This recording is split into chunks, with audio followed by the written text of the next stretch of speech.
হামলার পরেই মুখ খুলেছে আফগানিস্তানের শাসক তালিবান। তাদের দাবি, আফগানিস্তানের ওয়াজিরিস্তানের শরণার্থী শিবিরের নিরাপরাধ সাধারণ মানুষকে নিশানা করেই এই হামলা চালিয়েছে পাকিস্তান। বড়দিনের আগের রাতে আফগানিস্তানের পাকতিতা প্রদেশে পাকিস্তানের বিমান হামলায় প্রাণ গেল অন্তত 46 জনের। নিহতদের মধ্যে রয়েছেন নারী ও শিশুরাও। তবে মৃতের সংখ্যা আরো বাড়তে পারে বলে আশঙ্কা করা হচ্ছে। আফগানিস্তান সংবাদ মাধ্যমের দাবি, মঙ্গলবার গভীর রাতে পাকতিতা প্রদেশের বারমাল জেলায় লামান সহ 7টি গ্রাম লক্ষ্য করে একের পর এক বিমান হামলা চালানো হয়। হামলায় একই পরিবারের 5 সদস্যের মৃত্যু হয়েছে।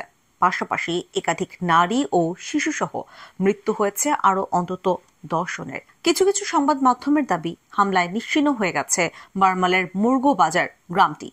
এখনো ধ্বংসাবশেষ থেকে মৃতদেহ এবং আটকে পড়া বাসিন্দাদের উদ্ধারের কাজ চলছে। হামলার পরেই মুখ খুলেছে আফগানিস্তানের শাসক তালিবান। তাদের দাবি, আফগানিস্তানের ওয়াজিরিস্তানের শরণার্থী শিবিরের নিরাপরাধ সাধারণ মানুষকে নিশানা করে এই হামলা চালিয়েছে পাকিস্তান।